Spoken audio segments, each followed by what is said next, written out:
Brilliance Audio presents the unabridged recording of Odds On. Copyright 1966 by John Lange. Copyright renewed 2005 by Crichton Son LLC. John Lange and Odds On are trademarks of Crichton Son LLC, used under license. By Michael Crichton, writing as John Lange.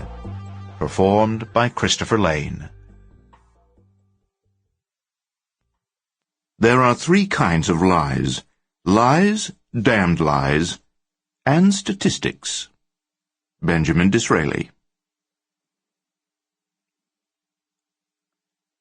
Saturday, June 14th. Le Pertus, France. The dynamite, neatly bundled in happy birthday wrapping paper, lay casually on the back seat.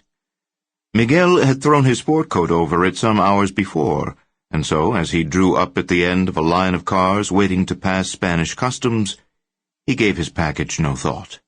It was perfectly obvious and perfectly safe. He killed the engine of his Simca and lit a cigarette, feeling the mid-morning heat settle around his car. It had been miserably hot the whole damned day. The drop had been scheduled for 6 a.m. in Marseille, but as usual there was a snag, and then when the bastard had showed up at 9, he wanted endless identification. And to top it off, he was annoyed that Miguel didn't speak French.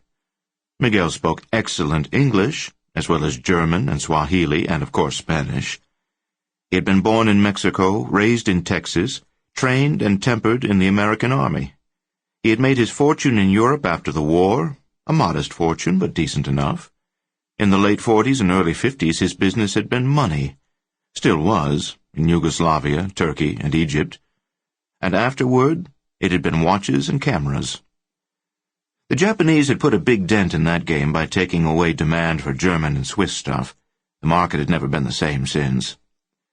Miguel had shifted his attention to guns, but even that was breaking down as rebels got scarcer and legitimate sources for armaments opened up.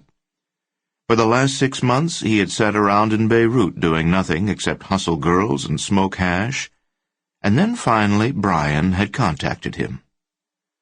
Brian was a good man, cautious and perfectly straight, but Miguel wished he had been given the whole story. He didn't like smuggling for no reason.